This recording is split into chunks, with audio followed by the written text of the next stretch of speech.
Welcome to Syosset Library's Turn the Page podcast's 200th episode, celebrating conversations between some of Syosset's most notable creatives. This episode, we got a chance to chat with Judd Apatow, who really does not need any more of an introduction. However, the special part of this episode was that, unbeknownst to Judd, we had Jack DeMasi, who had been the TV production teacher at Syosset High School, as well as one of the faculty advisors to WKWZ, Syosset High School's radio station, ready to crash Judd's interview. Judd and Jack spent many a time being creative in Syosset High School, and Jack is by far one of Judd's faculty mentors, as well as the mentor to many other students who've gone on to be involved in the entertainment industry, both in front and behind the scenes.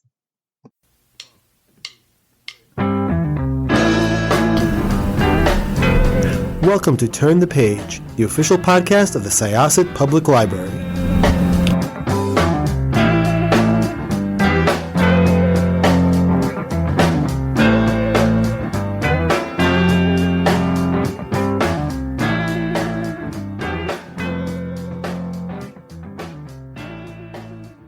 Oh my gosh, this is the best day of my life.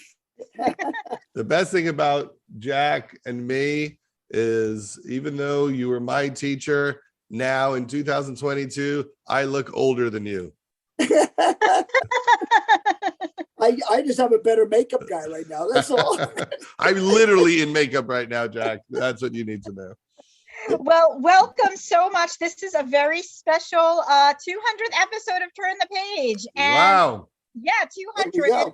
Yes, and we decided we're going to celebrate by trying to get as many Syosset people back or on as possible, and try to have conversations that you might not hear anywhere else, that are both interesting to the general public, but also us in Syosset. So first of all, both gentlemen on the podcast, please tell everybody who you are. You both, I can say go in alphabetical order. So oldest first, no offense, Jack.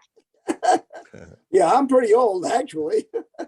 I'm Jack DeMasi, period. I mean, I don't, what else I got to say about myself? I'm an old man. What's funny is I always thought Jack was old when I was in school in 1984. Just goes to show you. Jack looks exactly the same. He's the Keith Richards of Syosset High School. I keep on changing my blood. Oh, wow. That's actually a really interesting image. I think you look much better than Keith Richards, and I think you probably take better care of yourself, maybe. I don't know. I mean, look, he's not that much older than I am. He's just got a year or two on me. That's all. And I have to give him his props. For a while, people thought he didn't look good, and now they go, "How come he looks better than everyone else in the band?" Well, because everybody else is dead. So, Well, technically, Mick Jagger is still alive. Yes. Yeah, he's embalmed, however. Well, so is Keith Richards.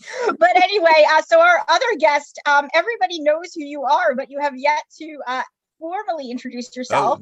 I'm Judd Apatow, class of '85.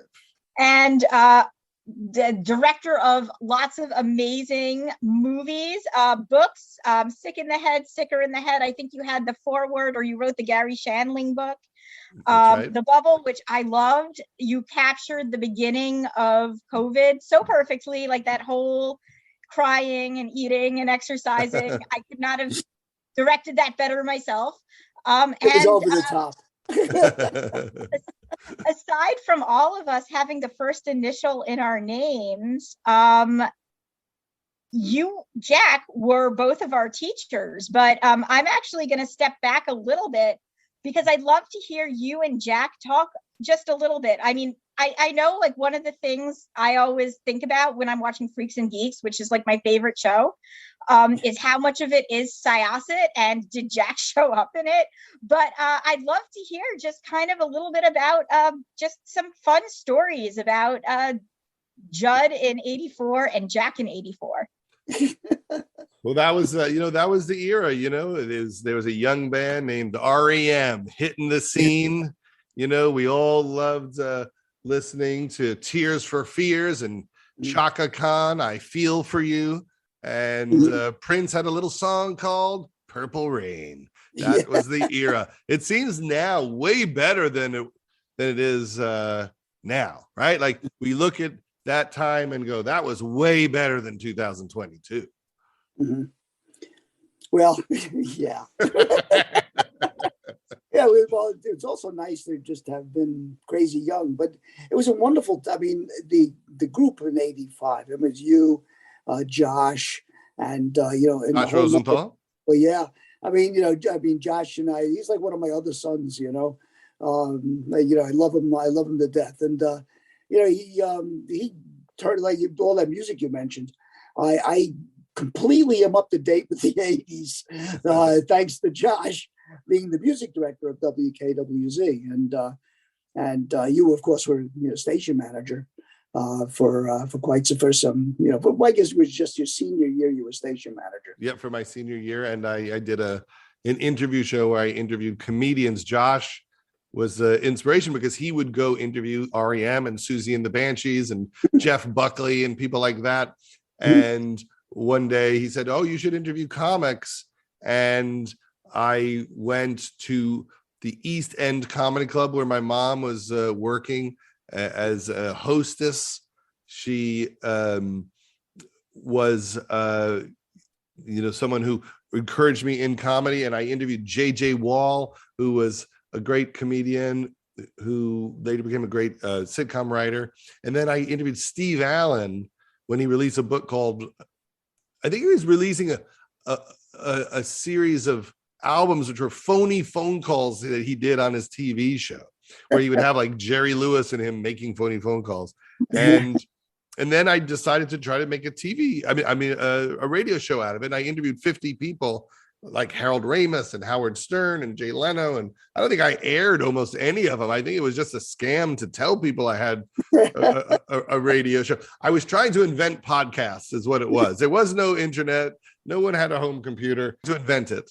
I was just about to say it's a lot like with Turn the Page, when some of us are like, oh, I really want to talk to so and so. I wonder if somehow we can rope them into talking to Turn the Page, and then it happens, and we're just like, okay, so what do we do now? One of the great joys and this is something that I know Judd appreciates tremendously, is that the station always backed its students. And we always encouraged them. We had, kids, I guess, I want to talk to Peter Tosh. Do you remember that interview with Peter Tosh? It was incomprehensible. but the kid went to Peter Tosh's hotel with the tape recorder. And they were smoking ganja, I guess. And, they were busy, getting this interview. And, I was very big on saying, yeah, go ahead, do it. You make the phone call, which was like back in those days, we didn't have this unlimited phone call stuff. We had to pay for all of those. And the assistant superintendent would watch, and who called California? I was saying, oh, they're 3 hours behind us, so they had to call, and et cetera, et cetera. It was nuts. And, again, with Judd doing a comedy show, the last thing you want to tell a high school kid is go ahead, do comedy. It's like, it's like, that's sort of like inviting, getting fired or something like that. But Judd pulled it off. I think what Jack did is he created a space where we were like able to pretend to be adults. And we took full advantage of it. It was just, we would go down into this basement and we're encouraged to talk to the world as if we deserve to, as if we had respect. And I remember Josh and I trying to manipulate somebody into giving us tickets to see Ray Charles and the Commodores. And we were able to get free tickets. Like we were going to review it for WKWZ radio. And I think the first thing I ever got was like some sort of tickets to see, maybe there was a off-Broadway show that was based on Peanuts or something like that, and like a Charlie Brown musical. And I just couldn't believe anyone would give me anything for free. So it was, how can we get stuff for free? And Josh would get tons of records and vinyl, and it was really special. And I remember interviewing someone who was running for Congress and just asking him really brutal questions and trying to really grind him. And he looked so mad that I was not just being cool. Well, that was, you weren't the only one doing stuff like that. It was like we had one of our news directors went, it was interviewing the governor. And the governor didn't know from WKWZ is an FM station. We're licensed, the whole thing. He didn't know who the hell he was talking to. He didn't realize there was a tenacious 15-year-old future lawyer on the other side. And the kid was asking him questions that I swear no other newscaster would have had the guts to ask him. And they weren't, it wasn't inappropriate. They were just really good. And the governor was caught off guard. What did he proceed to do? Well, the governor said, well, okay, bye. I got to go now. And the kid winds up getting on the line at CBS News where they were having their show, Meet the Governor, right after. And he continued his line of questioning. It was amazing. I loved it. Was that Mario Cuomo? I was just going to ask that. I think it was Mario. Yeah.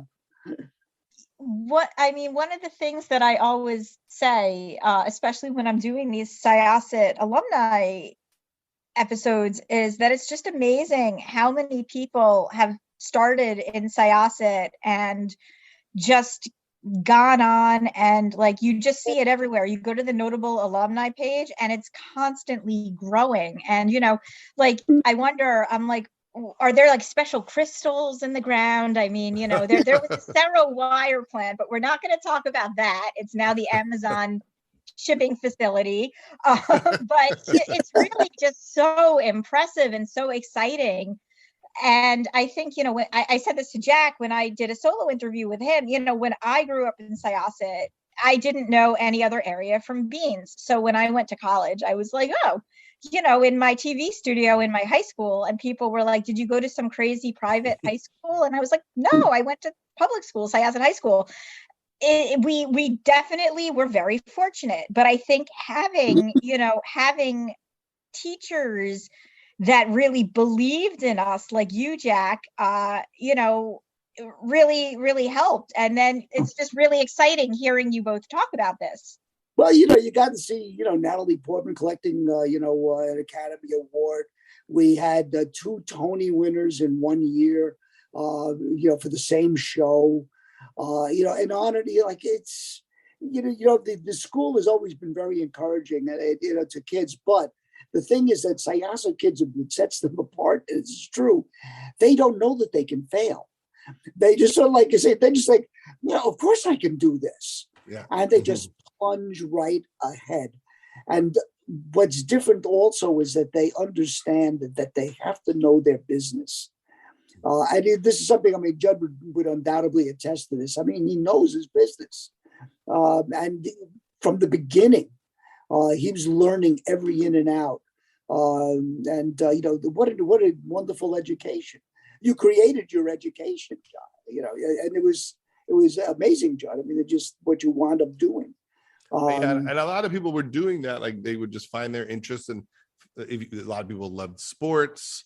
I remember working with Jeff Blau, would be my photographer sometimes when I was doing interviews. And now he did the Hudson Yards projects, in the city, and he's a great developer. I say, I'm very close with the Ron Garner and Kevin Weltman, since then. And I do look back at it very fondly, just the town and the people and the support. I do see it as very idyllic, other than the fact that all our parents got divorced. That was the only weird thing, that one by one, everyone's parents got divorced, and you would move from your nice neighborhood into, you know, like a lesser part of town, or into the condos. You know, you'd be in your house, and then suddenly, you know, Ronnie's moving to Fairhaven and I'm moving to Hidden Ridge, and then we loved it there. Like, it was a little like universe in these condo communities with tons of kids running around like the little rascals, and we would sneak out at night and go to On Parade Diner by ourselves. Someone would run out without paying the check and get slapped by the owner. It really was like an amazing time. And I always felt that people were indicating you can make it. So I didn't ever think I wouldn't. There were enough voices and enough of voices in the administration at school who were sending those signals to me. Yeah. Well, you know, and you should have been getting those signals. But that was something, you know, Stan, you remember Stan Kravitz? I did some, believe it or not, I actually did some video for the school when we were doing our middle states evaluations. And one of the things that always, you know, stuck with me was we just took a sound bite from him. And his sound bite was that if the kid really has to want to fail in Syosset. And you know, it's really, you have to go out of your way. A kid screws up a little bit, they threw guidance counselors at him and psychologists at him, and every teacher took him aside. After a while, it was just easier for the kid to get with the program and study or do whatever he had to do than have all of this annoyance. You know? And but you know, I think that, you know, that said something, of course, about the commitment of the community to education. I mean, it doesn't hurt that it's an affluent community also. And without a doubt, there's definitely the funds there to do this. Yeah. But you know, everybody's got problems, you know, like Judd was pointing out, you know, people, you know, there are a lot of divorces in the community. Well, you know, there are a lot of divorces in a lot of communities. The difference is that some people wind up in a cardboard box. They don't wind up in Hidden Ridge. You know, I think and I love Hidden Ridge. I gotta say, Hidden Ridge, as depressed as I was, you were in walking distance to 2 movie theaters, which are no longer there. UA Syosset. I mean, I saw, you know, Fast Times at Ridgemont High there, and then I would go to the Cinema 150, and I saw Annie Hall and Rocky there. That was a good spot to be in Hidden Ridge. I went back once to Syosset High School. They were doing a piece about me with Anderson Cooper for 60 Minutes, and they wouldn't let any child be photographed. So I thought it'd be fun to talk to all the kids about Syosset High, and then the school said you can't show anyone's face. So just me walking around the school alone. That was our superintendent at the time, who was, you know, we had Bob Goodman. I guess he had funding and a screenplay to do a film, and he wanted to shoot it at Syosset. And they were going to do it in the summer and so on. And they were going to renovate some halls and do some other things. She put the kibosh on it. It's like, I said, you can get money. You can get money. You're getting a film shot here. We can work all kinds of stuff out. No, you know, she just didn't have anything to do with it. Unless it was her idea, I guess, you know. I liked her just fine, but she was very paranoid that somehow or another somebody was going to, I don't know, drop the F-bomb, you know, or something where everybody would hear it and, you know, and then, you know, it would kind of wreck stuff. But, you know, she was a good superintendent in other ways. She was really great about using the facilities in certain ways. I got called on the carpet on more than one occasion for speaking to the media without administrative permission. You know, I mean, it was really dumb. We got this part 2 of Newsday. We got the cover. We got a beautiful photograph of 3 of my student leaders, 3 of the best girls ever went through the place, just great kids. And, you know, it's like, and every single item in the article was 100% positive. Some of it wasn't even true. It was so positive, And they wasn't. Whoa, who said that you could talk to this? I said, but yeah. If I badmouth the school district, I'd say, yeah, maybe you have a case. But I just gave you some nice public relations. It's just the craziness. That's all. It's every business has its nuttiness, and you don't think of high school that way. Well, I had a teacher. One of my favorite teachers was Mr. Board, and Mr. Board was my teacher for 8th grade English, and then he did 1 year there for 8th grade English, and he was a high school teacher, and he went back up to the high school, and then a few years ago, I forgot who told me, they said, yeah, he got in trouble for something, and so they made him teach 8th grade was his punishment for a year. And he was such a great teacher. It was a little bit of a life-changing class for me, because it was one of my first cool teachers who would play the Beatles in class and talk about E.T. and curse a little bit. And I never knew that it was actually his punishment to be with us. It was. They used to do that all the time. Somebody the screw ups usually just meant you ticked off the principal to something. You didn't follow the letter of the law, and so they would punish you by sending you to the middle school, where the kids are still great. They're just young. And Nat used to bring his guitar to class all the time. That was one of his things. I was going to ask, did he bring his guitar to class when he taught? Yeah, that was the best. But it was when you start having teachers that you could relate to a little bit more, and they didn't feel like they were when you're little, your teachers just don't even feel like they're human. And then slowly you start making real connections with them, so that he was a really great teacher. Yeah. Well, that was another thing that was kind of nice about Syosset in general, was that until it became actually politically incorrect to be particularly close to your students, there was a really affectionate quality to student-teacher relations. I guess they were more concerned about it becoming over affectionate, but I didn't really see that. It was more, when somebody got into a great college, you'd hug, that kind of thing. Nobody even thought about it. It was a very warm place. Some of the best times I've ever had in the school were days before holidays, when nobody went to class. I just wandered around the school. Well, we're about to be off, and everybody's going to parties in everybody's classroom. It was great. It was great. Well, Mrs. Farber was my 10th or 11th grade teacher, and I've talked about her before, because she was the first person that told me my writing was funny. And she's like, you could be like Woody Allen, which you don't really want to be anymore. But at the time, it meant a lot to me. Yeah. Yeah, that's kind of a loaded thing to say, but I think at the time it was meant you could be like Woody Allen. You can make lots of funny movies, which you have. It was and to have a teacher tell me that, and where I really felt like, oh, she means it.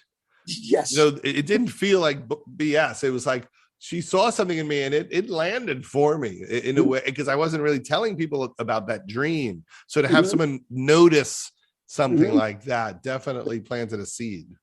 Well, Ruth wasn't the kind of person to BS. I mean, she would, if she thought you had no talent at all, she would told you, why you even bother? Don't even bother graduating high school.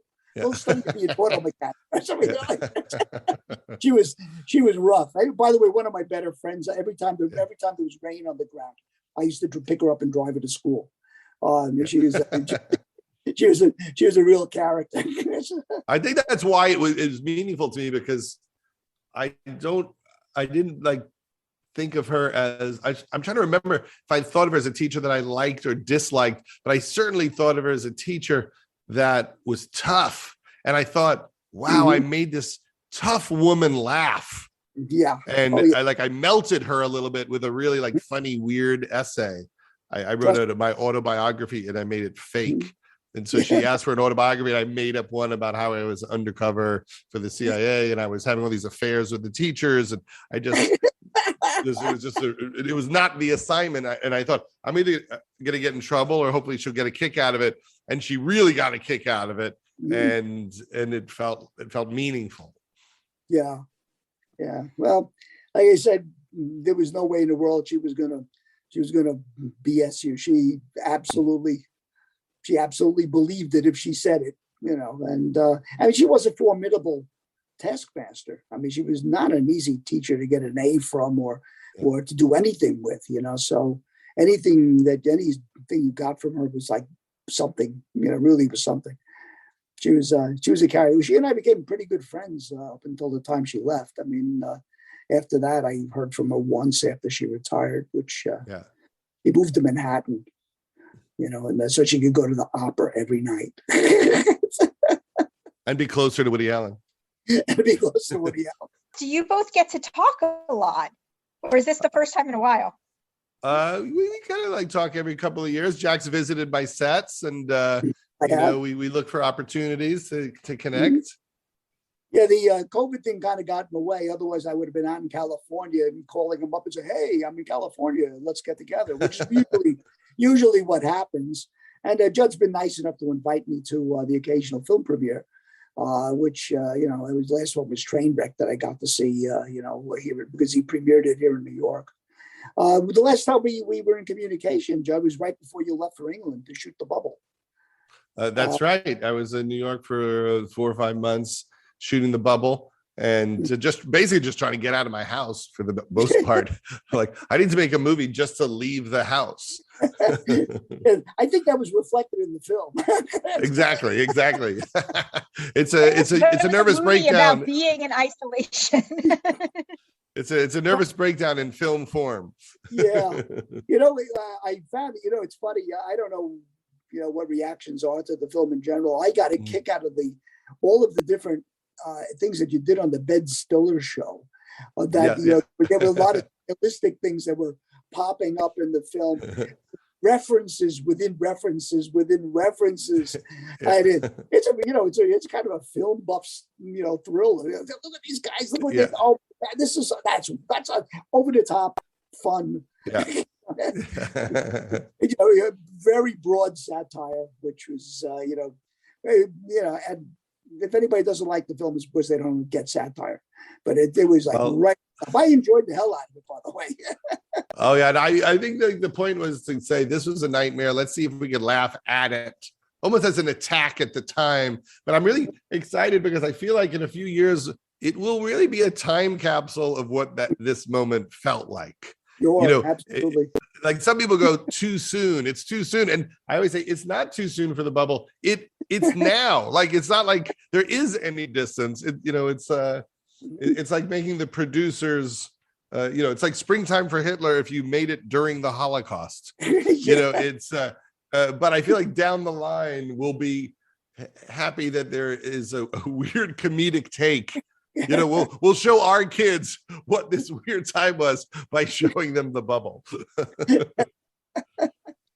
I like to agree, although I do hope your wife's hand actually did not get blown off. That was her idea. She wanted to get her hand blown off. Was it her idea to cast the Cover Me also?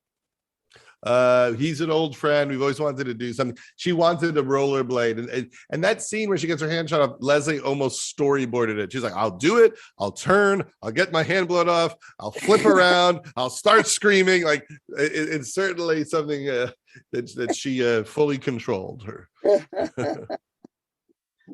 That was fun.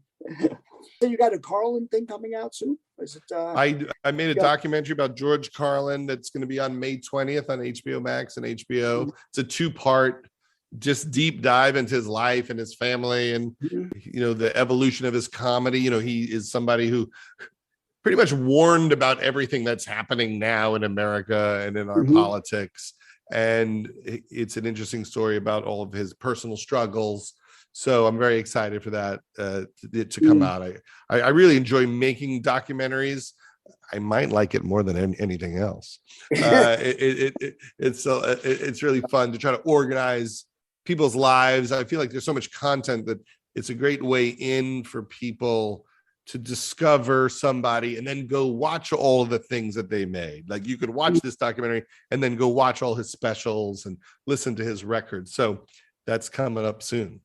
Yeah. I'm looking forward to that.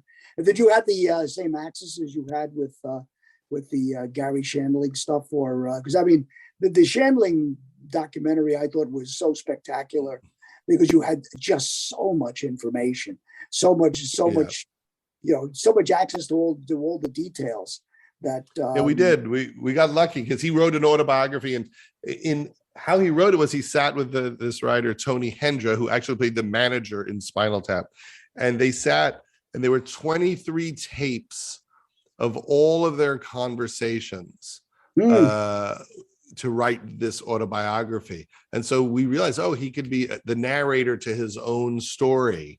It took a long time to hunt them down. And then I'm just such a hoarder that I'll just look for more stuff than most people will when they make a documentary. I'll find every single thing he ever did and try to use it. We found one clip of him and Richard Pryor on the 1966 Kraft Summer Hour starring John Davidson, where they're like young, corny, terrible comedians on this summer variety show. And so I love excavating just things that if they weren't in the documentary, you would probably never see them again. Yeah, I'm looking forward to it. I mean, Pryor's another one of my favorites. In fact, Pryor, he's probably my single favorite, all-time comedian. My students in the South Bronx turned me on to Pryor.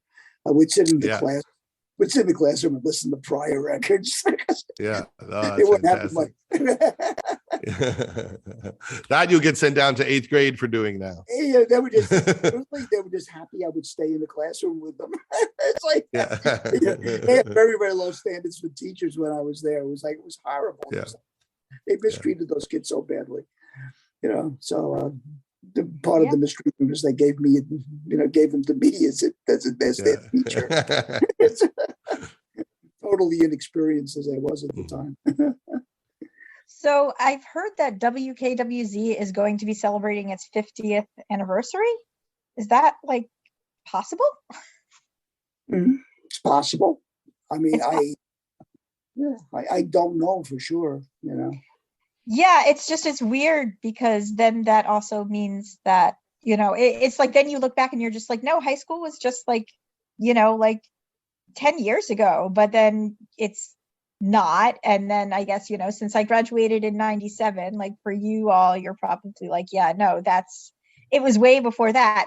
But I've heard that it's actually upstairs now and it's in a glass room and, really? And when I told my brother that, who's 10 years younger than me, he said that he really loved the allure of it being in the basement, that something about it being in the basement made it feel more subversive. That's where the weird kids hang out, in the basement. I mean, it definitely felt like a place where interesting kids hung out.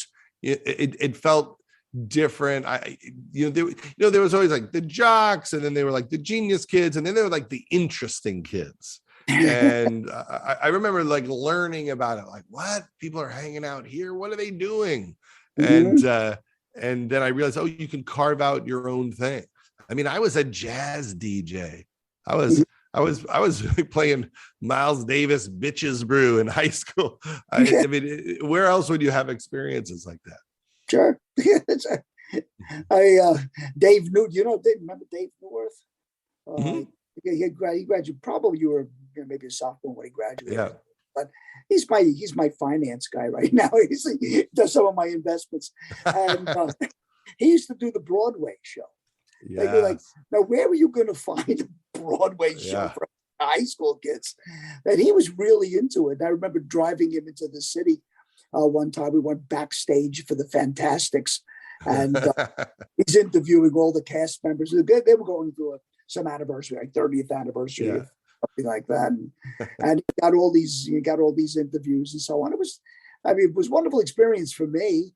I mean, it cost me a little gasoline. That was about it, and It was great to be able to, be in places when that kind of stuff happened. Though I to 50, I don't know. I'm so far away from that now. I simply don't know what's going on at WKWZ. WKWZ. Yeah. I don't hear it on the air. So, I mean, I don't know when it's on the air or if it's on the air, but it's, I know they stream. At least I've heard that they stream. But, yeah. Well, I'm going to have to look for it if it's streaming. I believe it streams. When? I have no idea. So they don't need the big radio tower anymore. It's all streaming. Well, I don't know. I mean, I spent 11 years getting the power increase for the radio station. 11 freaking years. You get from 10 watts to 100. Yeah, it's what it was, about 100 a quarter, I think it is now, and stuff like that. And the FCC has since changed it back. You can go back. You can do 10 watts again. This has been a really awesome conversation. I want to thank you both so much for this. Yeah, well, my pleasure. Yeah, it was a pleasure. Great to see you again. Great to see you, Jack. Next time you're in town, stop by the library. Absolutely. But no, this was an absolute pleasure. Thank you for coming back. Thank you for sharing these stories. It's a really cool, unique perspective. And yeah, we're just really excited to see everything you do. And Jack, it's always a pleasure to connect with you. I'm having fun. It's good to see you, Judd. Great to see you. It's time to close this chapter of Turn the Page. Join us for the next episode.